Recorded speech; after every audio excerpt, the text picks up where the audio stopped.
INFJs don't compete for attention, power, or control, and that single trait quietly dismantles toxic relationship patterns in ways most people never see coming. When an INFJ refuses to play the emotional games others rely on, the entire dynamic shifts. The manipulator loses leverage. The narcissist loses supply. The toxic partner loses the ability to dictate the emotional climate. And suddenly, the person who seemed soft becomes the one holding all the psychological power. Because the truth is this: toxic relationships survive on reaction, on pulling you in, pushing you away, triggering you, confusing you, making you chase clarity that never arrives. But an INFJ doesn't chase. They observe. They detach. They analyze in silence. And that silence is what breaks the cycle. No emotional fuel. No power struggle. No validation loop. Just a quiet refusal to play a game they've already decoded. This is why toxic people often feel unsettled, exposed, or powerless around INFJs. Not because INFJs fight back, but because they don't. The absence of competition becomes the disruption. The calm becomes the mirror.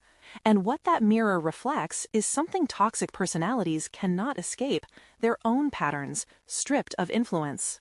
Before we go deeper, let me ask you, have you ever broken a toxic pattern, not by fighting, but by simply stepping out of the game? If this resonates, drop "no more games" in the comments to show you're ready for the next level. INFJs break toxic patterns because they refuse to compete for emotional power. They do this not out of pride nor superiority, but because something in their nature recognizes that emotional warfare is a game with no real winner. The moment an INFJ senses that a relationship is being shaped around control, reaction, or dominance, their energy shifts quietly but decisively.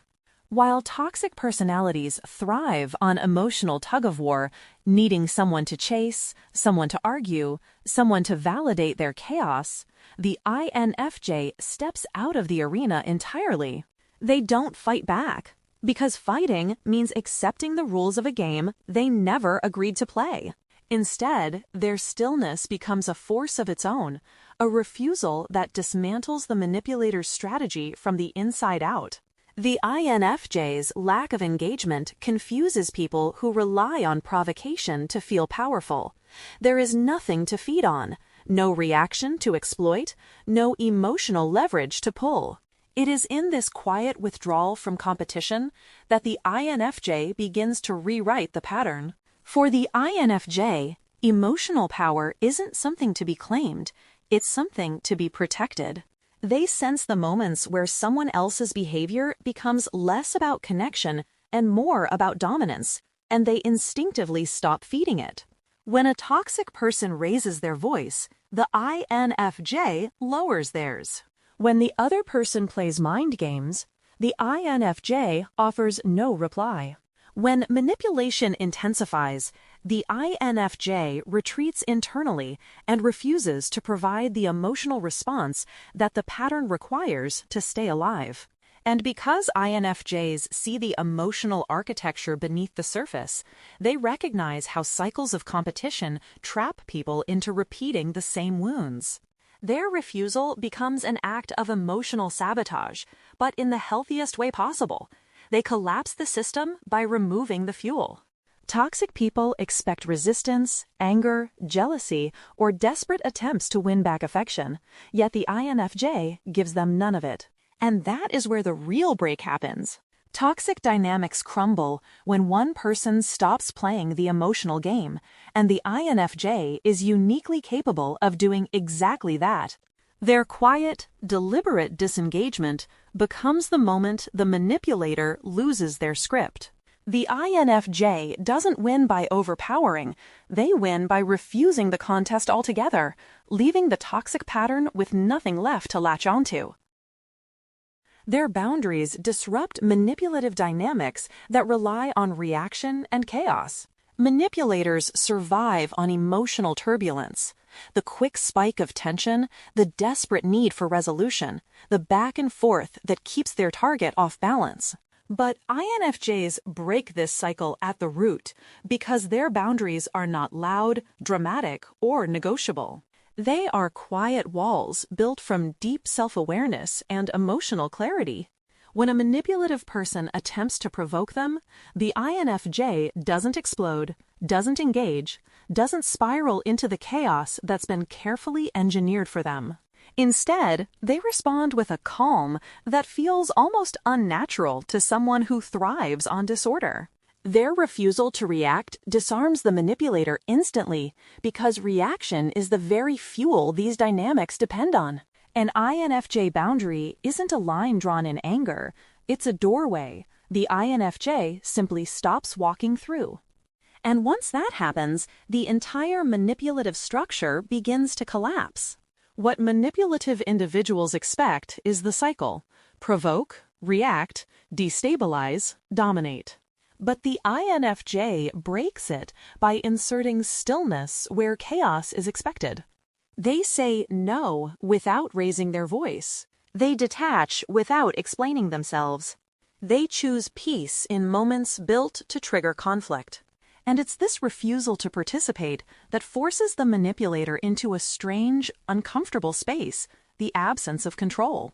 For perhaps the first time, their techniques fall flat. The INFJ's boundaries deflect guilt tactics, invalidate gaslighting, and erase the emotional openings where manipulation usually grows. Even silence, when coming from an INFJ, becomes something powerful, a mirror that reflects the manipulator's behavior right back at them.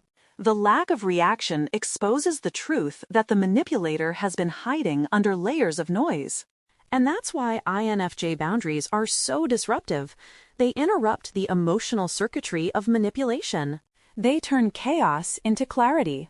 They force the other person to confront themselves without distraction. When the INFJ no longer offers emotional access, no longer enters the dance, no longer absorbs the turbulence designed to control them, the manipulative person loses the one thing they depend on: influence. The INFJ's boundary is not resistance, it is a quiet removal of permission. And in that removal, the toxic pattern finally breaks. INFJ detachment removes the emotional supply toxic people depend on. Toxic individuals rely on one thing above all else: access. Access to your reactions, your empathy, your confusion, your desire to fix things. This is their fuel, an emotional supply that validates their control. But when an INFJ detaches, that supply is cut cleanly, sharply, and often without warning. It's not dramatic. It's not meant to punish. It's simply the moment the INFJ's internal alarm has rung too many times, and their system flips into self-preservation. Suddenly, the toxic person finds themselves standing in front of a version of the INFJ they do not recognize: quiet, inaccessible, unreadable. The emotional buffet they once fed on is gone. No explanations, no reassurances, no emotional labor. The INFJ shuts the valve, and with it, the toxic person's entire strategy collapses. INFJ detachment is powerful precisely because it is so calm. A toxic person expects the chase, the argument, the emotional unraveling that gives them leverage. But an INFJ gives none of it. Their responses become short. Their presence retreats. Their eyes no longer carry emotional warmth, but a distant clarity that signals something irreversible. This shift is devastating for toxic personalities because they depend on emotional chaos to stay in control. Without it, their manipulations lose all traction. The INFJ no longer interprets their behavior, no longer absorbs their moods, no longer participates in the emotional merry-go-round designed to keep them spinning. And the toxic person, who thrives on emotional access, suddenly finds themselves starving in the quiet. What makes INFJ detachment a breaking point is that it isn't temporary. Once they detach, they don't come back to old versions of themselves. The toxic person can no longer provoke guilt, fear, or responsibility. They hit a wall of neutrality that cannot be penetrated. The INFJ becomes unreachable in the same places they were once the most vulnerable. And for toxic individuals, this is the ultimate loss. They cannot regain what was never truly theirs to control. When the INFJ detaches, they reclaim everything: emotional energy, mental clarity, and spiritual alignment, while leaving the toxic person with the empty echo of a supply they will never access again. They mirror toxic behavior back with calm clarity, exposing hidden motives. INFJs don't confront toxicity with aggression or accusation, they expose it through reflection. When someone tries to manipulate, provoke, or distort reality, an INFJ instinctively mirrors the behavior back with a level of calm clarity that becomes disarming. They don't raise their voice. They don't play the emotional game. Instead, they respond with a precise reflection of what is actually happening, stripped of dramatics, stripped of excuses, stripped of the emotional fog toxic people depend on. This creates a moment of cognitive dissonance for the manipulator. Their tactics no longer work because the INFJ is no longer reacting, they are revealing. That calm mirror forces the toxic person to see what they've been doing, often for the first time, because their behavior is shown to them without distortion, without emotional cushioning, and without denial to hide behind. When an INFJ mirrors behavior, it often feels to the toxic person like they've suddenly lost control of the narrative. They can't twist your words because the INFJ uses theirs. They can't play victim because the INFJ gently but firmly hands them the emotional script they wrote.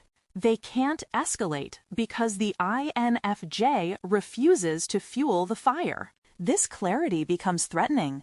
The INFJ's tone is steady, their presence rooted, their perspective sharp. They aren't fighting, they're illuminating. And nothing exposes hidden motives faster than someone who refuses to be dragged into emotional chaos. Toxic patterns collapse under the weight of an INF's insight because the manipulator can no longer hide behind noise, confusion, or projection. Everything becomes visible. The power of INFJ mirroring doesn't come from confrontation, it comes from accuracy. They reflect the emotional truth of a situation so cleanly that the toxic person cannot escape it. Their intentions, once hidden in manipulation, suddenly look obvious. Their tactics, once subtle, become glaring. Their contradictions, once covered by drama, are laid bare. And because INFJs deliver this truth without anger, it becomes impossible to dismiss. Toxic people often retreat in discomfort, realizing they can no longer control the dynamic. The INFJ's clarity is both a shield and a revelation, one that dismantles deception with a single, undeniable reflection. INFJs don't fall for love bombing or emotional games once they see the pattern. The moment an INFJ recognizes the rhythm of manipulation, the sudden affection, the exaggerated attention, the too quick intimacy that feels more tactical than genuine, something inside them shifts permanently. They stop absorbing the emotional atmosphere and start analyzing it. What once felt flattering now feels strategic. What once felt intense now feels artificial. INFJs do not unsee patterns once they've been identified. Their intuition locks onto the cycle with almost surgical clarity. And once they understand the intention behind the love-bombing, control, dependence, distraction, they emotionally detach, not out of bitterness, but out of deep internal recognition. This is not connection. This is choreography. The same empathy that once made them vulnerable now becomes their shield, because they can feel the hollowness behind the gestures long before the manipulator realizes the game is over. These emotional games rely on reaction, on pulling the INFJ closer with intensity, then destabilizing them with distance, then repeating the cycle until the INFJ becomes addicted to emotional highs and lows. But INFJs don't operate on emotional adrenaline, they operate on emotional truth. And when they sense the discrepancy between words and intentions, between affection and authenticity, the emotional hook breaks. They stop responding to the messages designed to trigger urgency. They stop feeling flattered by exaggerated praise. They stop giving explanations to behavior that was designed to confuse them. Instead, they observe calmly, almost clinically, as the pattern continues, watching the manipulator expose themselves through their own repetition. And nothing unsettles a toxic person more than realizing their emotional tricks have become predictable. What makes INFJs particularly immune once they awaken is the finality of their internal decision. They don't warn you. They don't argue. They don't demand change. They simply stop playing. The manipulator keeps escalating, bigger promises, bigger gestures, bigger moments of intensity. But the INFJ's inner world has already withdrawn. Their silence becomes impenetrable. Their clarity becomes absolute. And the toxic dynamic collapses because the emotional fuel is gone. The love bombing loses its impact. The emotional games lose their grip.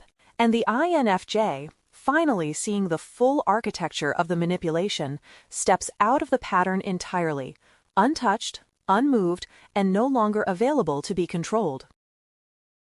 Their silence forces toxic personalities to confront themselves instead of blaming others. When an INFJ goes silent, it is not passive, accidental, or emotional withdrawal.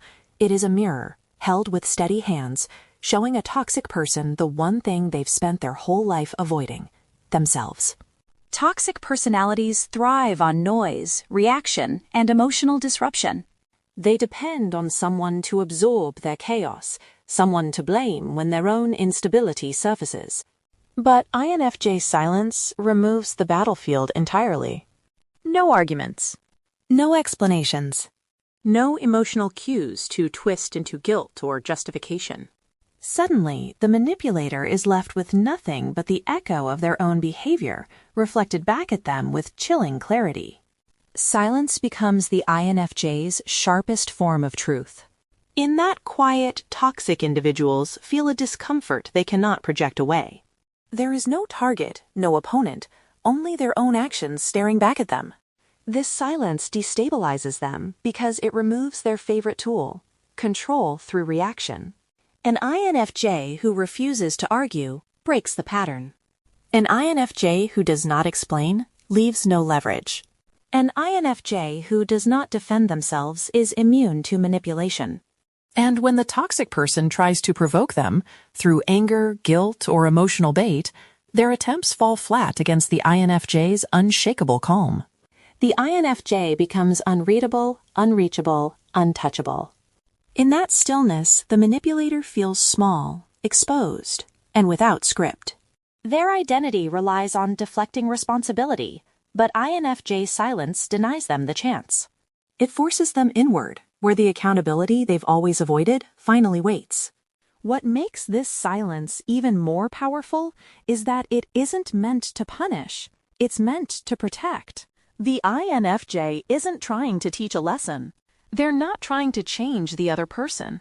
They're simply reclaiming their energy. But to a toxic personality, this feels like suffocation. Without an emotional host, their patterns collapse. Without someone to blame, their narratives fall apart. And without noise, their own self-deception becomes unbearable. INFJ, silence, becomes the psychological moment where the toxic person can no longer escape the truth, and it's the one truth they never expected to face. When INFJs stop participating in the cycle, the entire toxic system collapses. Toxic dynamics do not survive on cruelty alone. They survive on participation. They need someone who explains, someone who absorbs, someone who forgives too quickly and questions too softly. And for a long time, INFJs become that quiet emotional backbone, the one who holds the chaos together even while it harms them. But the moment the INFJ steps out of the rotation, when they stop reacting, stop soothing, stop fixing, stop justifying, the structure built on manipulation and imbalance begins to crumble under its own weight. The toxic person suddenly loses their audience, their emotional supply, their stabilizer. The system that once felt powerful, predictable, even addictive, collapses because the INFJ was the only one who kept it functioning. Their absence exposes the truth. Without their empathy, everything falls apart. The collapse begins quietly. The toxic person tries the same tactics, guilt, anger, distortion, but nothing works. They escalate, grasping for the familiar dynamic, but the INFJ isn't there anymore. Not emotionally, not mentally, not spiritually. The INFJ's withdrawal is not dramatic, it is surgical. They remove themselves from the system while standing right in front of it. No confrontation, no speeches, no final warnings. Just a complete refusal to re-enter the loop. And in that refusal, the toxic person loses all leverage. A cycle requires repetition. A game requires players. With the INFJ gone, the entire emotional machinery grinds to a halt. What makes this collapse so devastating is that INFJs leave only after they have already processed the truth. They've observed the patterns, felt the imbalance, noticed the manipulation long before anyone else. By the time they step away, they are already done internally. Their silence becomes the final act, the invisible line that cannot be crossed again. And without the INFJ mirroring, absorbing, and stabilizing, the toxic system reveals what it always was: fragile, unsustainable, and entirely dependent on someone else's kindness. When the INFJ stops participating, the cycle doesn't just weaken, it ceases to exist. In the end, INFJs don't win by fighting, arguing, or proving a point. They win by outgrowing the entire battlefield. Their silence isn't retreat, it's evolution. And the moment they choose themselves over the cycle, everything that once controlled them loses all gravity. If you've ever felt this shift inside you, you already know its power. And if you've never felt it, you might be closer to it than you think. Before you go, tell me in the comments, have you ever walked away from a toxic pattern without saying a word? Type quiet strength if this video spoke to you. Make sure you subscribe, because the next video dives even deeper into the psychology of INFJs and the hidden strategies you don't even realize you're using.